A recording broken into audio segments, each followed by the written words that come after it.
Welcome back to Market Pros, and let's jump right into it. All right, so here we have Luna on Binance on the 1 hour. Okay, so all your moving averages do have negative slopes besides for the 200, but as we've said before, it takes a while to catch up. It actually does have a slightly negative slope. Oh, I meant negative slopes. All your moving averages have negative slopes, including the 200 slight. Okay, so you did have your multi-moving average crossover up here. The less conservative signal, your more conservative signal is when they all cross the 200 at the same time as well. So that would have told you to go short. You would have got half this move actually, this first move, that first swing down. Now, this move, so I took a fib from here to here, and you have broken the 618, which is usually your bear trap scenario. Now, you drop below it, came back up, looks like you're retesting it. So if you can get back above the 618, this would look like a bear trap.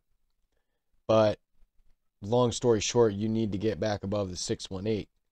All right, let's see. Your RSI, you've basically been in the bearish control zone since the top here. Really, as soon as you started dropping, you entered the bearish control zone.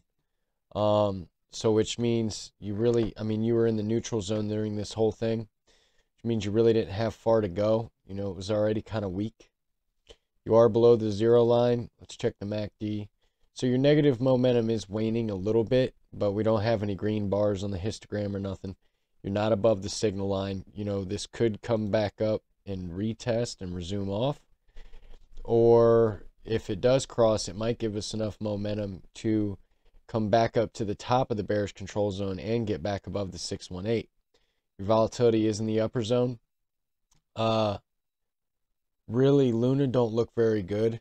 Your 50's crossing your 200 right here, to the downside. Your 21 already crossed it, which means all your moving averages are bearish right now. All of the, except for the 100 crossing the 200, but that would be more longer term. So if that happens, this downtrend is going to continue for a while. Honestly, the next stop that I'd be looking at is basically $99. After that, a good reversal spot would be the 2618, which just so happens to be down at the top of this box at 96.67. So definitely pay attention to that level. If we break 102.81 on a 1 hour closure, and close below this last low, I think you're coming all the way back down to $97. Now, if we can get back above the 50 and this last high, you're gonna find some very big resistance right here. Let's go ahead and put a box, because that's gonna be some big resistance right there. All right, so let's see here. We'll go here to here. Change the color.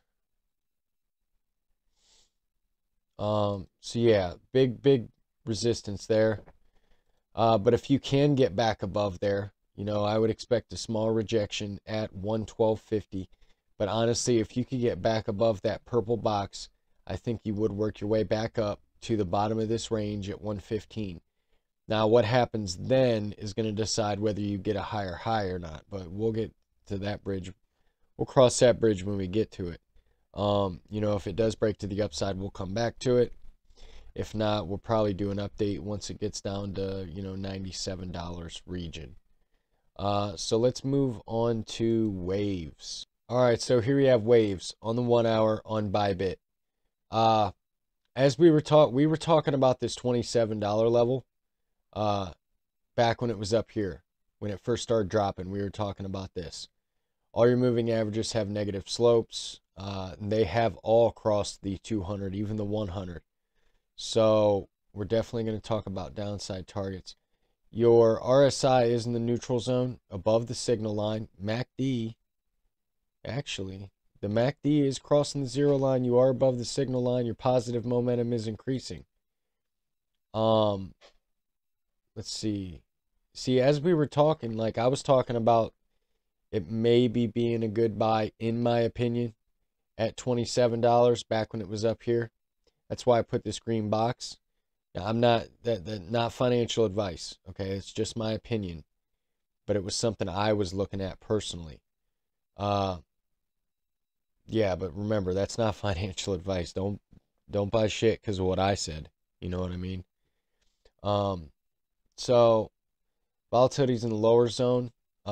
If we can break the 50, next point of interest would be up here at, let's go ahead and make a box because we got the 100 and this VPVR point of control and the bottom of this and this, basically this last range. So we'll go ahead and put a box there. That area is $34 region. That would be the next area of interest. If we do get a rejection from there, I think we would break this green box to the downside.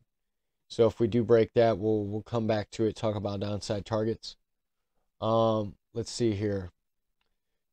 Now, if we do break this to the upside, there's a lot of hot air right here. You know, if we break this purple box to the upside on a 1 hour, 4 hour closure, on a 4 hour closure, I think we could come all the way up to 43.50, where this 200 is sitting right now.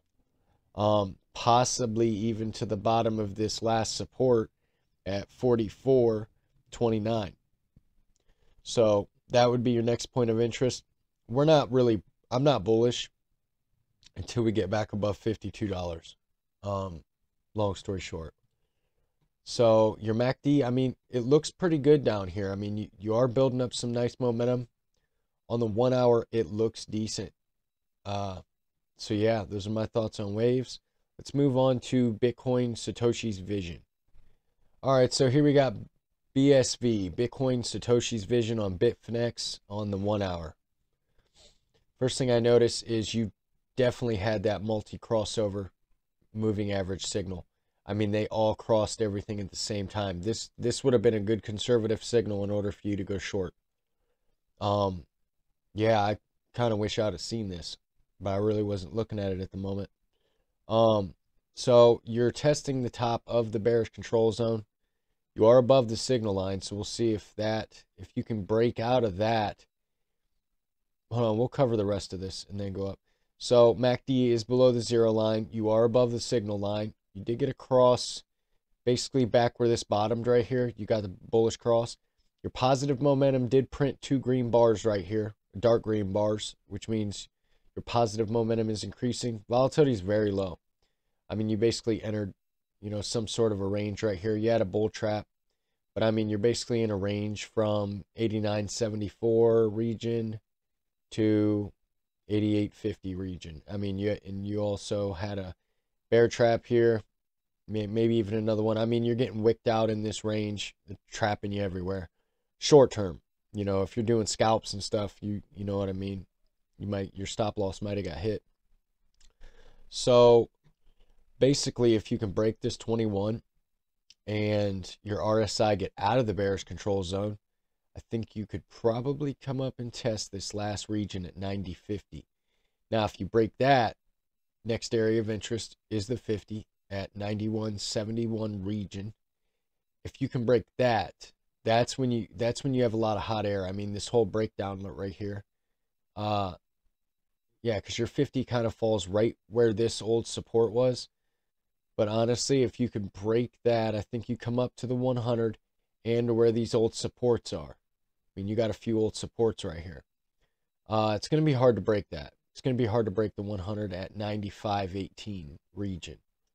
So definitely pay attention to that level if you even break the 50. Right now, we're being held down by the 21.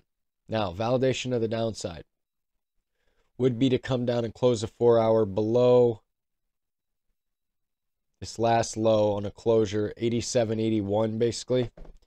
So that region, if you do close below there, next area I'd be looking at is, let's see here. Sorry, I know it's a bit laggy. Next area of interest would be this support and resistance down here at 83.86 region.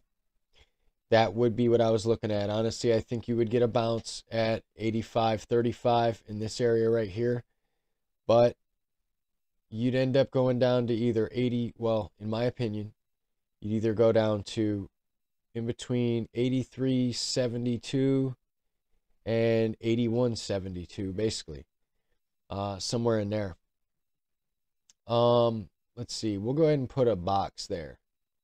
I do have, if you guys ever want to have my live charts, I actually do have a link for it, because I know this stuff's laggy. So, I mean, if you're a beginner and you really haven't got your own charts like analyzed and, drawn out and stuff, I do have a link that I could share so that you have my charts and you can follow along. If so, just leave me a comment. I'll share my link. Also, you can follow me on TradingView at Business Bryant, just how it sounds, and then Bryant, Bryant 88. That's my TradingView, and yeah. So those are my thoughts on BSV. If you guys like the video, like and subscribe. If you want to, leave a comment. Tell me how I can improve.